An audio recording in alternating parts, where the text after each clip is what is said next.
अस्सलाम वालेकुम, मैं हूँ नादिया अनवर और उम्मीद करती हूँ आप सब खैरियत से होंगे। नाज़रीन, इन सारे सेशंस और प्रोग्राम्स को करने का मकसद ये होता है ताकि आप स्टॉक मार्केट में भरपूर तरीके से काम कर सकें। और इसके लिए ज़रूरी है कि आप चैनल को लाइक करें, सब्सक्राइब करें और साथ में बेल आइकन को भी हिट करें ताकि कोई भी इंफॉर्मेटिव सेशन जो है वो आपसे मिस ना हो जाए। और इसके साथ ही साथ जो है डिस्क्रिप्शन में व्हाट्सएप का लिंक है, आप वो भी ज्वाइन कर सकते हैं ताकि आप हमारे इस लाइव सेशन का हिस्सा भी बन सके। और नाज़रीन, आज हमारे साथ जो गेस्ट मौजूद हैं उनके हवाले से मैं बताती चलूँ। जी हाँ, उबैद हाशमी साहब आज हमारे साथ मौजूद हैं और उनका ताल्लुक़ है अल्फ़ा कैपिटल से। और जो है मल्टीपल टाइम्स वो हमारे प्लेटफॉर्म पे आते हैं और अपनी जो एक्सपर्टीज़ हैं वो हमसे जो है वो शेयर करते हैं। और आज भी हम उनसे बात करेंगे मार्केट के हवाले से। तो चलें, सबसे पहले उन्हें हम वेलकम करते हैं। अस्सलाम वालेकुम सर। वालेकुम अस्सलाम। क्या हाल है नादिया, कैसे हैं आप? अल्हम्दुलिल्लाह सर, मैं ठीक हूँ, आप कैसे हैं? अल्हम्दुलिल्लाह बिल्कुल ठीक ठाक। अच्छा, ये कंप्लेन आ रही है आवाज़ की, आवाज़ नहीं आ रही है कि ज़रा काइंडली आप थोड़ा मैसेज के थ्रू बताइए कि आवाज़ नहीं आ रही है, क्योंकि अभी मुझे यासिर साहब ने मैसेज किया है कि आवाज़ नहीं आ रही है। तो हो सकता है आपका अपना माइक थोड़ा सा होगा, आप अपने माइक को चेक कर लीजिए, क्योंकि यहाँ पर हमारे माइक्स वगैरह तो बिल्कुल सेट है। ठीक है, अच्छा सर, सबसे पहले तो आज का जो मैं प्रोग्राम शुरू करूंगी वो अभी जो है मॉनेटरी पॉलिसी स्टिल जो है वी आर वेटिंग जो है, और होपफुली सेशन के दरमियान में जो है अगर आ जाती है तो हम जो है उसको लाजमी डिस्कस करेंगे। सर, क्या लगता है आपको, थोड़ा सा बताइए कि जो है हम स्टार्ट इसी बात से करेंगे कि मॉनेटरी पॉलिसी आ रही है, सब एक्सपेक्ट कर रहे हैं कि डिडक्शन होगी 1.5%, 2%। मतलब अगर हो जाती है तो कोई जो आई थिंक हमारा जो मॉनेटरी पॉलिसी है वो काफी, मतलब ऑलमोस्ट ऑलमोस्ट जो है वो 10 के हिसाब से जो है वो नीचे आ गई है, जो 22% का था। कैसा देख रहे हैं, क्या इम्पैक्ट मार्केट पे होगा, और जो है किस तरह से आप आगे देख रहे हैं कि ये चीज कैसे होगी? जी बिल्कुल, आपने सही कहा कि मॉनेटरी पॉलिसी की आज मीटिंग है, जिसकी हम सब इंतजार कर रहे हैं। हम्म। देखिए, हमारा व्यू तो बहुत सिंपल सा है। Anything above 2% would be hmm. Celebrated tomorrow. Okay. और अगर 2% से कम कुछ होता है इन हाँ। केस, तो that would be a disaster, but a short term. और अगर 2% पे ही होता है, तो तब भी सुबह मुझे लगता है कि जैसे मार्केट जो है वो थोड़ी सी अपसाइड खुलेगी, उसके बाद हल्का सा सेलिंग प्रेशर आएगा, हम्म। क्योंकि 2% के हिसाब से जो रैली बननी थी वो ऑलरेडी हम तो कर चुके हैं जो है। ठीक है। तो, हम्म। अगर मार्केट 2% के बाद थोड़ी बहुत करेक्शन लेती है, तो जहां नीचे आए मार्केट, मुझे लगता है कि डे करेक्शन ही होगी और वो वापस रिकवर कर जाएगी। तो मॉनेटरी पॉलिसी है बहुत इम्पोर्टेंट। हम्म। और जिससे आपको फ्यूचर का आगे के मामला, क्योंकि देखिए बहुत सारी चीजें जो उससे डिटरमाइन होती हैं। तो मेरे ख्याल से तो 2% तो मेरी एक्सपेक्टेशन है होगी। अच्छा। और मैं ये देख रहा हूँ कि शायद सुबह हम देखें मार्केट थोड़ी सी ऊपर खुले, फिर 2% की वजह से थोड़ी सी मार्केट में करेक्शन देखने को है, और फिर वापस मार्केट दोबारा अपसाइड रैली करेगी। सही। सर, आपने अभी कहा कि 2% से अगर कम डिडक्शन होती है तो इट्स अ डिजास्टर। तो ये किस सेंस में होगा, थोड़ा सा इसको एलिब्रेट करें प्लीज। अच्छा, ये आपने बहुत अच्छा किया ताकि मैं करेक्शन ही करूँ इसकी। जो मैंने कहा डिजास्टर, उसका मतलब ये नहीं है कि it will be a disaster for the market. हाँ। सुबह मार्केट अंडर प्रेशर खुलेगी। सही। खासतौर पे सिक्लिकल जो स्टॉक्स हैं, सीमेंट हो गया, स्टील हो गया, ऑटो हो गया, ये थोड़ा सा आपको शायद दिखे कि ये नीचे खुल रहा हो, लेकिन सब्सिक्वेंटली सब्सिक्वेंटली आई बिलीव के वो रिकवर कर जाएंगे। तो that should be taken as a buying opportunity अगर कहीं नीचे चीज मिलती है। देखिए, फंडामेंटली स्टॉक अच्छा है, तो कोई मसला नहीं है। तो नीचे मिले तो, जैसे मेपल लीफ सीमेंट, अगर हम पिछले 3-4 दिन की इसकी रेटिंग देखें, तो 49 के पास बहुत स्ट्रांग है, बड़ा जबरदस्त बायर है इसमें। इसी तरह अगर हम देखें तो फौजी सीमेंट के अंदर 2 दिन में काफी सेलिंग प्रेशर था, लेकिन उस सेलिंग प्रेशर को हर लेवल के ऊपर आके, हर 50 पैसे के ऊपर एक आपको बायर दिख रहा था स्क्रीन के ऊपर, के वो खड़ा है और कह रहा है भाई जितना माल देना है दे दो। सही। तो इसी तरह से आप देखें तो जहां सीमेंट के अंदर भी था, चराट में कोई बायर है, वो सेलर है जो बेच रहा है 94-95 के लेवल पे। तो पॉइंट इज, अगर 2% से नीचे कुछ होता है, तो सुबह मार्केट उसका जबरदस्त प्रेशर फील करेगी, लेकिन सब्सिक्वेंटली जो है वो रिकवर कर जाएगा, क्योंकि पीछे से जो मार्केट के अंदर बायर्स हैं वो म्यूचुअल फंड हैं। ठीक है। और म्यूचुअल फंड्स के पास जैसा तैसा पैसा है। तो और अभी मेरी एक्सपेक्टेशन तो ये है कि गोइंग फॉरवर्ड और मजीद कन्वर्जन उनके पास आएगी। ये तो they are the drivers of the market, they have a lot of money. तो मार्केट कहीं नहीं जाती। सही, बिल्कुल। सर, अब मुझे ये बताएं कि बैंकिंग सेक्टर को आप कैसा देख रहे हैं कि बैंकिंग सेक्टर में अक्सर जो एक्सपर्ट्स हैं वो थोड़ा सा कहते हैं कि अभी अवॉइड किया जाए, क्योंकि जाहिर सी बात है उसकी अर्निंग्स पे तो डेफिनेटली फर्क आएगा ही आएगा। तो अभी आगे आप बैंकिंग सेक्टर के लिए क्या सजेस्ट करते हैं और किस तरह से देख रहे हैं बैंकिंग सेक्टर को? देखिए, इसके अंदर ना दो थ्योरी है। एक तो वो थ्योरी है जो आपने बताई जी कि, हेलो, जी जी जी जी, जी सर। एक तो वो theory आपने अभी बताई कि लोग जो है चाहते हैं कि इसमें अवॉइड करें। हम्म क्योंकि जब से ये एमडीआर और एडीआर के मामला आए हैं उसके बाद से काफी हद तक, और फिर हर गुजरे दिन जो है एक नई चीज आ जाती है कि जी वजीर आजम ने एक कमेटी बनाई है और वो अपनी सजेशन वेरिएंट्स हो ऑन। तो थोड़ा सा बहरहाल सेक्टर इसकी वजह से हम देख रहे हैं डेली के वॉलेटाइल भी है, थोड़ा सा प्रेशर में भी है। एक दूसरी थ्योरी ये है, वो ये कहती है कि जी मार्केट री रेटिंग करनी चाहिए और स्टॉक्स को भी री रेट करना चाहिए। अगर आप प्राइस टू बुक वैल्यू के ऊपर या पी के बेस के ऊपर स्टॉक्स को जज करते हैं, मार्केट को जज करते हैं, तो उसको री रेट करें, क्योंकि हमारी मार्केट जो है वो बहुत पीछे रह गई। Hmm and I am one of those जो यही बात मानते हैं कि मार्केट रीरेट होनी चाहिए। ये डर हर दूसरे दिन जो आता है कि जी हमारा पी जो है वो 6 का हो जाएगा या 7 का हो जाएगा, या ये फलाना स्टॉक जो है ये 8 के पी के ऊपर ट्रेड कर रहा है, तो हम्म भाई वो तब भी सस्ता है।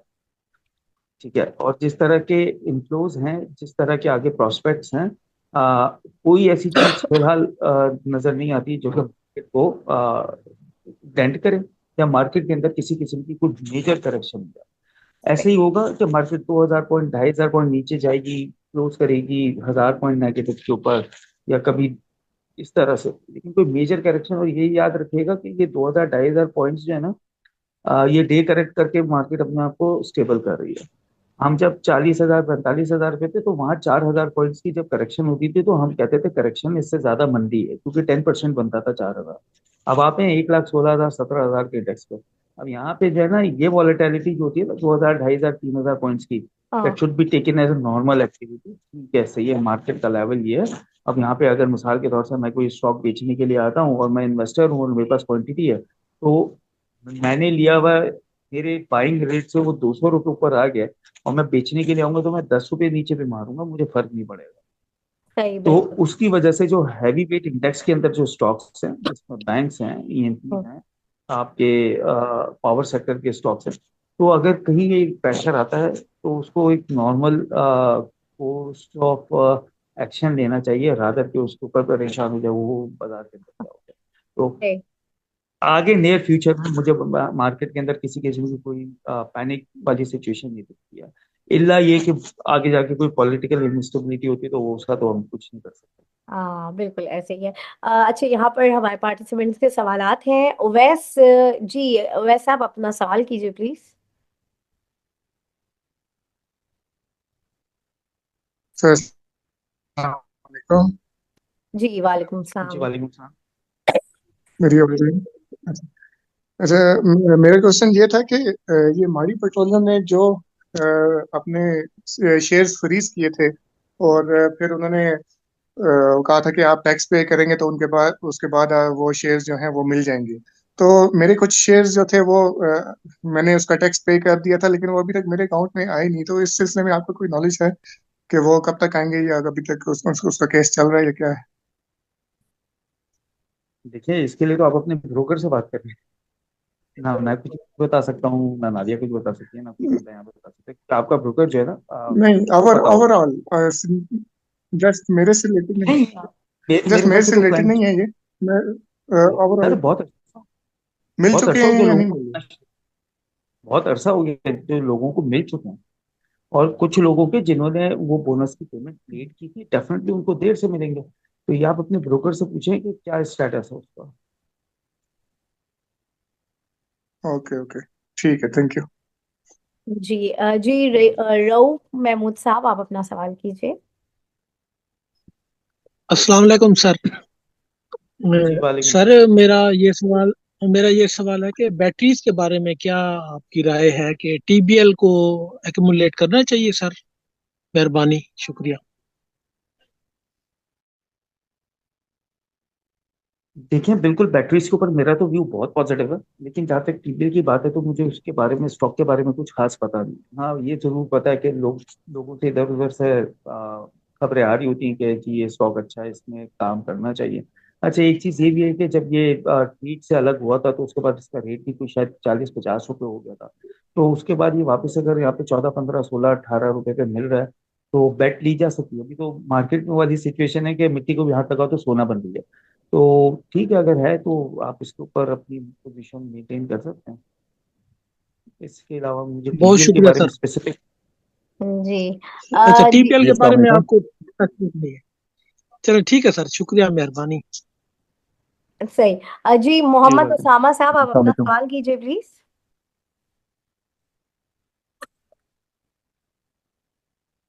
जी, मोहम्मद उसामा साहब, आप अपना सवाल करें।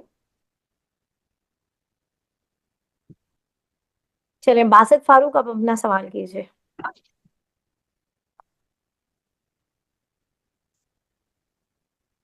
जी, बासित जी साहब, आप अस्सलाम अपना वालेकुम। सवाल कीजिए जी प्लीज। जी जी, अस्सलाम वालेकुम।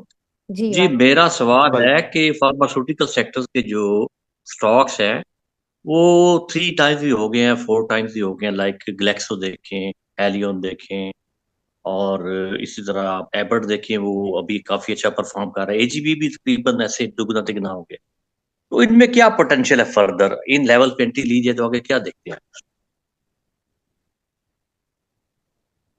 सर देखिए, पूरे फार्मा सेक्टर के अंदर जो जितने भी स्टॉक हैं, ठीक है, वो जैसा आपने पहले बात की कि जी इसके ऊपर अब क्या बेट की जा सकती है, तो इसमें देखिए एबट, एलियन, और उसके अलावा फिरोज, और फिर मुझे जो है सिटी फार्मास्यूटिकल, ये वो स्टॉक्स लगते हैं कि जिनके अंदर मजीद पोटेंशियल है। बाकी उसके अलावा ये बायो हो गया, या आपका गैलेक्सो हो गया, या एजीपी हो गया, मुझे लगता है कि थोड़े ओवर प्राइस हो गया। कि तो ग्लेक्सो में अभी ज्यादा पोटेंशियल नहीं देखते आप? सिटी फार्मा में, हेलियन में, और जी। फेरोज में, और एबट। एबट में? एबट का टारगेट देख सकते हैं हम 2000 तक? बिल्कुल साल इंशाल्लाह। डेढ़ साल में, डेढ़ साल में, साल में? बिल्कुल इंशाल्लाह। बिल्कुल इंशाल्लाह। जिस तरह तो मार्केट इस चल रही है तो कोई भरोसा नहीं है अगले महीने आ जाए। जी, वो तो बात सही है आपकी, बेशक ऐसे ही है। लेकिन ऐसा मैं पूछना चाह रहा हूँ कि इसमें फंडामेंटली ऐसा क्या है जिसकी वजह से इतनी परफॉर्मेंस और भी हम तो करें? देखिए, सबसे बड़ी चीज ये कि जो ड्रैप ने फार्मास्यूटिकल के लिए डीरेगुलाइजेशन की थी, तो उसके बाद तो इन सबके नफे बढ़ने ही थे, ठीक है। और इनके सिर्फ प्रॉफिट्स नहीं बढ़ने हैं, बल्कि साथ में इनकी फाइनेंशियल स्टेबिलिटी जो है वो और ज्यादा मजबूत हो जाएगी। आप एक बात याद रखिएगा कि जिस वक्त ये मार्केट हमारी बिल्कुल जमीन बोस थी, और उस वक्त कुछ भी नहीं हो रहा था मार्केट के अंदर, तो उस वक्त ऐसा नहीं था कि सारी चीजें मतलब हमारी तबाह और बर्बाद हो चुकी थी, ठीक है। जी अगर मार्केट को पिछले साल के इकोनॉमिक नंबर्स के ऊपर भी देखा जाए ना, तो हम तब भी बहुत नीचे ट्रेड कर रहे थे। मिसाल के तौर से हम 40,000 पे ट्रेड कर रहे थे, लेकिन जो इकोनॉमिक सिचुएशन थी ना, उस हिसाब से हमें तब भी 60,000 पे होना चाहिए था, ये मेरा मानना है। आप डिसएग्री कर सकते हैं, कोई भी डिसएग्री कर सकता है। तो अभी तो जी मार्केट ने अपने आप को री रेट किया है, और स्टॉक जी, मार्केट हमेशा अगले साल के प्रोस्पेक्ट्स को देख के आज एक्शन लेती है। तो सही। अगला आने वाले साल जो है ना वो अच्छे दिखाई देने लगे हैं। कि जी आपके इकोनॉमिक एंड के ऊपर कोई मसले नहीं होंगे, आपके पॉलिटिकल एंड के ऊपर कोई मसाइल नहीं है। तो इसका मतलब ये है कि आपकी इकोनॉमी और कंट्री जो है वो गोइंग फॉरवर्ड आगे और अपसाइड ही। और मुमकिन है करेंसी अप्रिशिएट हो जाए, पीकेआर। बिल्कुल ऐसा है। बिल्कुल ऐसा है, और अगर ये होता है तो ये तो बहुत अच्छा हो जाएगा हमारे लिए। फिर मैं फार्मास्यूटिकल लिए बल्कि और मेरे अच्छा ख्याल है। से लास्ट सेशन में हमारी बात हो रही थी, तो नादिया का ये सवाल था, तो मैंने कहा उस पर यही जवाब दिया था जी। कि अगर रुपया अप्रिशिएट नहीं भी होता है और यहाँ स्टेबल रहता है, ये भी बहुत पॉजिटिव है हमारे। हम्म। जी, बहुत बात। तो वो तो चेरी ऑन टॉप है।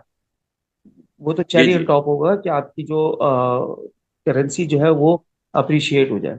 और जो कि मुझे लगता है कि शायद आने वाले दिनों के अंदर जिस तरह से चीजें चल रही हैं, और जिस तरह से इनफ्लोज, और जिस तरह से आपके रिजर्व स्टेबल लिमिटेड। हुए हैं, इनफैक्ट इंच अप हो रहे हैं, तो ये सारी सिग्नल्स हैं कि आने वाले दिनों में अगर बहुत अप्रिसिएशन नहीं भी होती है पीकेआर की, तो एटलीस्ट इन लेवल्स के ऊपर सस्टेन करेंगे, जो कि बहुत अच्छी चीज है।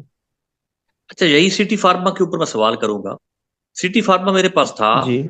और मैंने आज उसको एग्जिट लिया है, तो बहरहाल मैं फिर बाई बैक भी कर सकता ठीक हूँ, है। लेकिन सवाल ये है कि वो बुनियादी तौर पर तो एपीआई बनाते हैं, और जो जी। डीरेगुलेशन हुई है इसके वो बराह रास्त बेनिफिशियरी तो नहीं है, तो फिर उसमें देखिए वो कैसा एपीआई, पोटेंशियल है? मैं आपको बताता हूँ। आप पिछले 1.5 से 2 माह के अंदर सीपीएचएल के जो नोटिफिकेशन आए हैं, ठीक है। जी एक चीज हमेशा याद रखिएगा, अ, पिछले 2 महीने के आप इसके नोटिफिकेशंस देखेंगे जो इसने मटेरियल इंफॉर्मेशन दी है स्टॉक को और सर, वो सारे इन्वेस्टर्स एमओयूज को। हैं, उनमें टाइम लगेगा। सर बिल्कुल ऐसे ही, मैंने इसीलिए अभी थोड़ी देर पहले कहा कि स्टॉक मार्केट अगले साल को देख के आज रिएक्ट करती है। ठीक है। सही सही अगर सही सही। अगले साल तक ये चीजें मटेरियलाइज नहीं होंगी जो लोगों की एक्सपेक्टेशन है, तो वो रिवर्स हो जाएगा। लेकिन सही। अभी करंटली अगर हम देखें, या इसके पिछले 2-3 सालों के आप फाइनेंशियल स्टेटमेंट देखें, देखिए हमेशा एक चीज याद रखिएगा कि किसी भी कंपनी के अंदर इन्वेस्टमेंट करने से पहले जो कंपनी के स्पॉन्सर्स हैं उनका माइंडसेट देखना बड़ा जरूरी है। मैं जी आपको बताऊं कि साजगार इंजीनियरिंग किसी को समझ नहीं आता था, सिर्फ 90 रुपए पे मुझे बहुत अच्छा लगता था। फिर उसके बाद वो 150 रुपये हुआ, तो मैं लोगों को पिच करने लगा कि जी 7,000 लो, बहुत अच्छा है, कंपनी बड़ी अच्छी है, स्पॉन्सर्स बड़े अच्छे हैं, और गोइंग फॉरवर्ड जो ये प्लान्स हैं ये आगे एग्जीक्यूट हो गए ना, तो इनके छक्के लग गए। तो फाइनेंशियल ईयर 23 का इसकी टोटल टॉप लाइन सेल जो थी वो 18 अरब रुपए की। ठीक है। और 24 क्लोज किया है, तो इनका ग्रॉस प्रॉफिट 16 अरब रुपए का, 16.5 अरब रुपए जी का ग्रॉस जी प्रॉफिट है। जी तो आप अंदाजा जी तो जी लगाएं कि सही। कंपनी के ग्रोथ पोटेंशियल कितनी थी।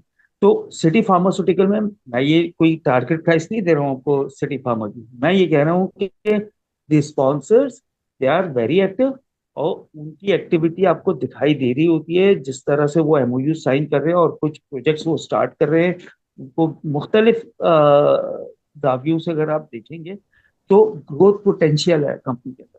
और जब कंपनी के अंदर ग्रोथ पोटेंशियल, अच्छा इसको आप ये भी देखेंगे कि जब आप पिछले 3-4 सालों की इसकी फाइनेंशियल्स अगर आपको मिल जाएं, थोड़ी सी मुश्किल है लेकिन अगर मिल जाएं, तो हर गुजरता साल इनकी टॉप लाइन सेल्स बढ़ती जा रही है। जी तो बढ़ इसका रही है मतलब ये बढ़ है ना रही कि है। कंपनी इसको फर्दर, तो बस इससे ज्यादा आपको क्या चाहिए कि कंपनी के अंदर ग्रोथ है, हर दूसरे दिन कोई ना कोई कॉन्ट्रैक्ट कर रही है। इसी तरह से बहुत सारे स्टॉक्स है जिसके अंदर जो अच्छा। है ये प्राइमरी जी फोकस। जी जी जी जी सही है, मैं समझ गया। बस आखिरी सवाल ये करूंगा कि इस्लामिक बैंकिंग सेक्टर के ऊपर वो जो रेगुलेटरी चेंज आई, उससे तीनों बैंक्स गिरे, लेकिन गिरने के बाद जो स्टेबिलिटी दिखा रहा है फैसल बैंक, वो बाकी दो नहीं दिखा रहे। इस सिलसिले में आप क्या कहेंगे? इस वैल्यू बाई।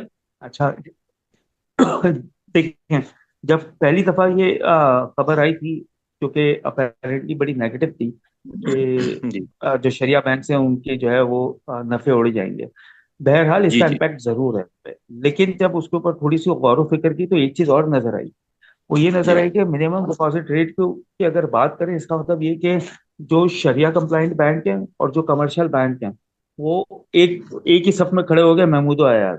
ठीक है। जी जी जी अब जी बहुत सारे लोग ऐसे हैं जो पहले जो है ज्यादा नफे के लिए, ज्यादा प्रॉफिट के लिए कमर्शियल बैंक चले जाते थे। ठीक है, कि जी जी वहां रिटर्न हमें ज्यादा मिल रहा है।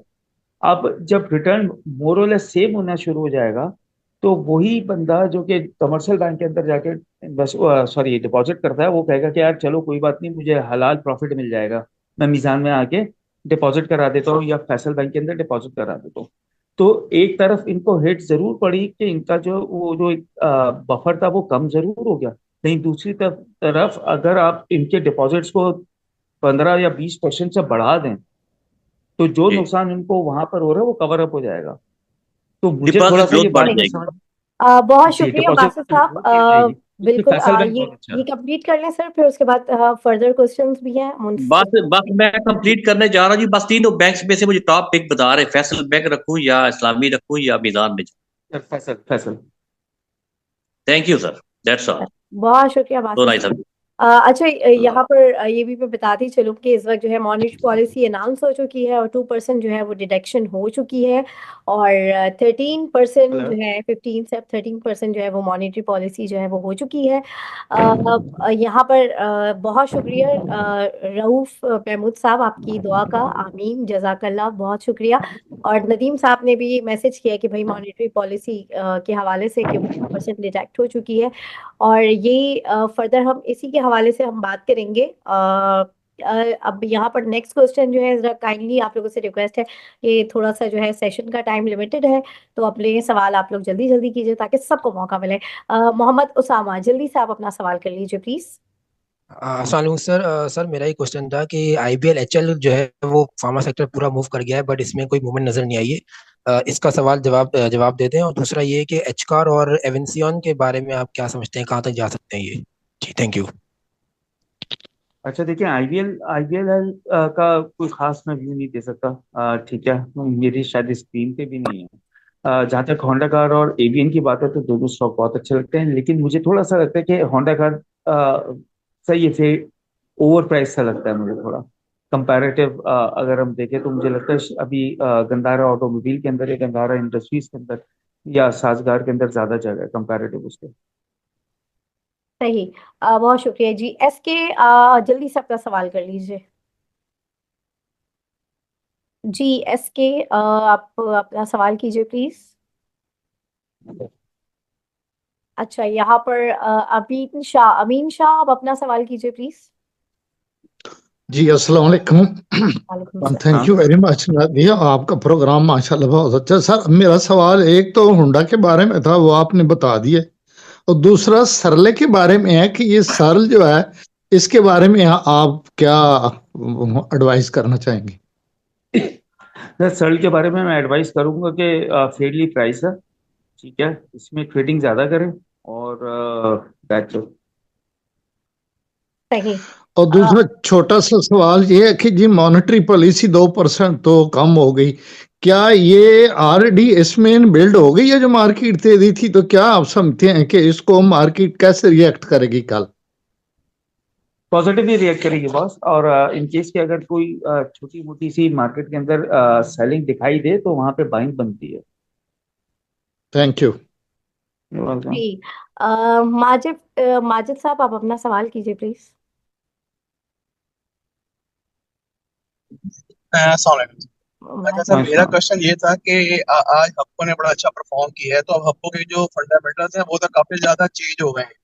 जैसे उनके जो पहले जो उनका 1300 मेगावाट का प्लांट था वो उसका कॉन्ट्रैक्ट टर्मिनेट हो गया, बाकी जो दो प्लांट थे वो भी हाइब्रिड टेक एंड पे पे चले गए हैं। तो अब इसके अंदर जो पॉजिटिव इसके अंदर जो आ रहा है प्राइस एक्शन, तो कौन सी ऐसी चीज है इन्हीं के रिगार्डिंग, इन्हीं के मैं BYD को निकाल रहा हूँ, तो उसमें रिगार्डिंग अब कोई अपसाइड होने की क्या इसके अंदर कोई न्यूज है या कैसी इनसाइड है इसको हम मिस कर रहे हैं? देखिए, ये बड़े मजे का सवाल है क्योंकि आज जब 130 रुपए के आसपास हमें भी दिखाई दिया ना तो हम लोग भी परेशान थे कि आप पावर को क्यों, मतलब क्यों अप्रिशिएट हुआ है। देखिए, मुझे ऐसा लगता है कि शायद इस वजह से ये थोड़ी सी तेजी देखने को मिली कि अब लोग जो है ना वो थोड़ा सा पीपीएल ओजीडीसी से मूव करके उनको कोई और चीज, नई चीज मिल नहीं रही है। तो उन्हें देखा कि यार चलो, पावर 170 रुपये पे था और वापस 120 रुपये पे मिल रहा है तो यहाँ पे ले लेते हैं। उसके अलावा आपने बिल्कुल दुरुस्त फरमाया, फंडामेंटल्स कोई चेंज नहीं हुए। इनफैक्ट बल्कि सबसे बड़ा थ्रेट ये है कि कल को नारोवाल वाले प्लांट के ऊपर अगर कोई सवाल जवाब शुरू हो गया ना तो और ऐसी की तैसी लग जानी। तो मुझे तो बॉस पावर नहीं समझ आता इन रेट्स पे, मुझे मारी इन रेट्स के ऊपर समझ नहीं आता। मुझे लगता है महंगे हो गए। और जहां तक BYD की बात है तो BYD की जो प्रोडक्शन है वो तो कंपनी कह रही है कि 2025 दिसंबर तक जो है वो प्लांट असेंबली प्लांट जो है वो इनका तैयार होगा, फिर उसके बाद वो प्रोडक्शन होगी और फिर वो मटेरियलाइज होगा। तो हाँ, जैसे पावर में एक तो मुझे, मैं कह रहा हूँ कि इनके जो नारोवाल का और जो दूसरा जो प्लान जो था नारेब वाला, वो तो हाइब्रिड टेक एंड पे शिफ्ट हो चुके हैं मेरा ख्याल है, जहां तक मेरी नहीं जो। नारोवाल का नहीं हुआ है, नारोवाल पे नहीं हुआ कुछ भी। सही। बहुत शुक्रिया माजिद साहब। एस खान, आप अपना सवाल कीजिए प्लीज। जी अस्सलाम वालेकुम, क्या हाल है, कैसे हैं, खैरियत से हैं? वालेकुम सलाम, अल्हम्दुलिल्लाह। अल्हम्दुलिल्लाह। जी सर, अपना सवाल कीजिए प्लीज। जी, जस्ट लाइक आपने अभी थोड़ी देर पहले ही प्रोग्राम में कहा कि आप कंपनी के स्पॉन्सर्स को देखा करें, तो लाइक मैं सिमिलर क्वेश्चन करूंगा रिगार्डिंग दिस कि एफएफएल जो है फौजी फूड और इसी तरह इंटरलूप है, तो ये लॉन्ग रन में लाइक ये अच्छे रिटर्न्स एक्सपेक्ट कर सकते हैं आप, लाइक समवेयर अराउंड 4x और 3x। और थर्डली, यस्टरडे भी मैंने यही क्वेश्चन किया था, मगर मुझे थोड़ी सी क्लैरिटी नहीं मिली थी इस क्वेश्चन पे कि मैं डिविडेंड पेइंग स्टॉक्स की तरफ फोकस कर रहा हूँ। अब बैंकिंग सेक्टर ऑलरेडी डाउन है, और फर्टिलाइजर में आप एंट्री ले नहीं सकते क्योंकि ऑल टाइम हाई हैं। तो like if you can suggest any good dividend paying stocks. अच्छा देखें, दो चीजें आपने बड़े डिफरेंट क्वेश्चन किए। एफएफएल एक डिफरेंट सेगमेंट है और इंटरलूप एक डिफरेंट सेगमेंट है। ठीक है। और दोनों की स्पॉन्सर्स बहुत अच्छे हैं। ठीक है। तो इंटरलूप में तो देखिए, इसका जो अभी अपकमिंग जो इसका क्वार्टर है, मुझे लगता है कि उसमें भी इसकी जो अर्निंग है वो थोड़ी सी हमें जो है ना वो फ्यूज सी लगेगी। रीजन बीइंग कि जो मेरे पास खबर है वो ये कि इन्होंने जो प्रोक्योरमेंट की थी कॉटन की, वो थोड़े हाई रेट्स के ऊपर की थी। एनीवेज कंपनी बहुत अच्छी है गोइंग फॉरवर्ड। अच्छा, सबसे बड़ी कंपनी है पाकिस्तान की जो कि आपके एक सेगमेंट को जो है वो एक्सपोर्ट करती है। तो मैं तो लॉन्ग हूँ इंटरलूप में। और एफएफएल का जहाँ तक मामला है, तो एफएफएल के अंदर जो अभी रिसेंट रैली बनी है, तो वो रैली बुनियादी तौर पे दो चीजें हैं। अब ये र्यूमर्स हैं, they are not the news. ठीक है। अब वो र्यूमर्स ये है कि एक कंपनी है फ्रेश एंड फ्राइज, जो कि एफएफसी के अंडर है, वो एफएफएल में आ रही है, and they will get a contract from KFC Dubai to export the potato chips to Dubai.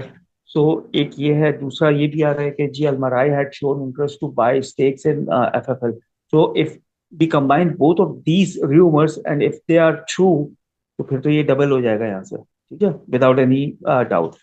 दूसरी चीज ये कि डिविडेंड पेइंग स्टॉक में आपने एक बात बोली कि जी फर्टिलाइजर जो है वो तो बहुत बढ़ गए, तब मुझे लगता है अभी तो और बढ़ जाएंगे। और देखिए, एफएफसी के रेट को मत देखें, आप ये देखेंगे एफएफसी गोइंग फॉरवर्ड अब उसकी अर्निंग क्या हो जाएगी। 60 रुपए 65 रुपए की उसकी अर्निंग हो जाएगी। डिविडेंड यील्ड उसका सुपर क्लास है। तो it's a safe haven to invest your money in such stocks. जहाँ तक बैंक्स की बात है, तो बैंक्स देखें, ठीक है, इस साल भी इनकी डिविडेंड अच्छे होंगे। अगले दो क्वार्टर के अंदर भी इनके डिविडेंड कोई बहुत ज्यादा हिट नहीं होगी, लेकिन कोई फर्दर अगर हम देखें तो आहिस्ता आहिस्ता करके डिविडेंड यील्ड इस तरह से थोड़ी रहेंगी जो अभी है इनकी। तो मेरे ख्याल से तो आप पाकिस्तान ऑयल फील्ड्स लें, आपको बहुत अच्छा स्टॉक है, सेफ स्टॉक है। आप मतलब आंधी आ जाए तूफान आ जाए तो आपका मतलब 15-16% का जो है वो डिविडेंड ही देता रहता है। सिमिलरली अगर आप टीपीएल या ओजीडीसी की बात करें, they are not overpriced yet, they are underpriced, they are undervalue. There are so many potential in these stocks, which we will discover in next 2 to 3 months, inshallah. तो ये है। Thank you so much. सही। You ठीक welcome. है, और बस एक question और था प्लीज, अगर इफ यू कैन आंसर बहुत दैट। शॉर्ट, बिल्कुल टाइम मिलर। लगे। We have just okay, four okay. Minutes बस चले कर लेते हैं। ये मिलर। ओके, मिलर ट्रैक्टर के बारे में थोड़ा सा ब्रीफ कर दें, is it sir good to hold buy करके रखें, ट्रैक्टर? होल्ड करके रखें सर, बहुत अच्छा स्टॉक। ठीक, thank you, thank you. You चले। वेलकम। सर आप जो है ये लास्ट में कल की मार्केट को कैसे देख रहे हैं? वैसे तो आपने इनिशियल में थोड़ा बताया है, आप चूंकि मॉनेटरी पॉलिसी आ भी गई है, तो कल की मार्केट कैसी रहेगी? क्या इन्वेस्टर्स को क्या स्ट्रैटेजी रखनी चाहिए आपके हवाले से? और the most important part, top pick, और आपकी टॉप पिक क्या होगी, आप वो भी बताएं जी। नंबर वन, अब 2% का इंटरेस्ट रेट कट आ गया है। आई एम होपिंग कि इंशाल्लाह मार्केट इसको सेलिब्रेट करेगी। इन केस अगर आपको कहीं पे लगे कि जी सेलिंग प्रेशर है, ठीक है, तो नीचे नीचे बिट्स लगा के रखे हैं सीमेंट्स के अंदर, स्टील्स के अंदर, ऑटोमोबाइल के अंदर। अ, अच्छे पैसे बनेंगे। बाकी PPL, OGDC, PSO, Pakistan oil fields, Sui north, they are top picks. ठीक है। उसके अलावा अगर सिक्लिकल्स की बात करें, तो maple leaf cement, PG Khan, शरार cement, Amreli steel, Mughal iron, ये मेरे टॉप पिक्स हैं। ऑटोमोबाइल में मैंने बता दिया कि जीएल, जीएचएनआई और सासगार, ये मेरे टॉप पिक्स हैं। सही। बहुत शुक्रिया सर वैद आपका, और जो है हमारे साथ जितने भी पार्टिसिपेंट्स हैं आप लोगों का भी बहुत शुक्रिया। और इसी के साथ ही साथ जो है मैं आज के सेशन से जो है मैं इजाज़त लूँगी। आप लोगों से इंशाल्लाह फिर मुलाकात होगी, तब तक के लिए अल्लाह हाफिज़। Thank you.